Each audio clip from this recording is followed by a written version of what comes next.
Award കിട്ടുന്നതിന്റെ അതേ ദിവസം തന്നെ മമ്മൂട്ടിയെയും ക്രൂശിക്കണമെന്നുള്ള ക്രിസംഗികളുടെ ഏറ്റവും വലിയ ഇന്റൻഷൻ ആയിരുന്നു നമ്മൾ അവിടെ കണ്ടത്.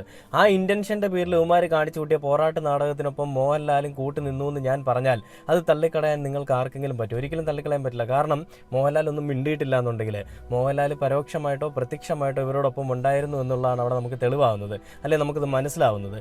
ഇന്നിപ്പോൾ വന്നിരിക്കുന്നൊരു വാർത്ത, 2012 ജൂണിൽ ആദായ നികുതി അധികൃതർ നടത്തിയ റെയ്ഡിൽ മോഹൻലാലിന്റെ വീട്ടിൽ നിന്ന് 4 ആനക്കൊമ്പുകളാണ് കണ്ടെത്തിയത്. ആ 4 ആനക്കൊമ്പുകൾ അനധികൃതമായിട്ട് സൂക്ഷിച്ചതാണെന്നും മോഹൻലാലിന് അത് വേട്ടയാടി കൊണ്ടുവന്നാണെന്നുള്ള രീതിയിൽ തന്നെയായിരുന്നു ഈ പറഞ്ഞ കേന്ദ്ര സർക്കാരിൻ്റെ അടുത്തേക്ക് ഈ ഒരു റിപ്പോർട്ട് പോയത്. അപ്പോൾ ഇതിൽ ദി ന്യൂസ് മിനിറ്റ് എന്ന് പറയുന്നൊരു ചാനലിൽ, ഒരു സൈറ്റിൽ 2023 വന്നൊരു വാർത്തയാണ്. അതിൽ പറയുന്നത്, ആദായ നികുതി അധികൃതർ നടത്തിയ റെയ്ഡിൽ നടന്റെ വീട്ടിൽ നിന്ന് 4 ആനക്കൊമ്പുകൾ പിടിച്ചെടുത്തതിനെ തുടർന്നാണ് പതിറ്റാണ്ടുകൾ പഴക്കമുള്ള കേസ് രജിസ്റ്റർ ചെയ്തത്. എന്നാൽ ആനക്കൊമ്പുകൾ നിയമപരമായി ലഭിച്ചതാണെന്നും 2010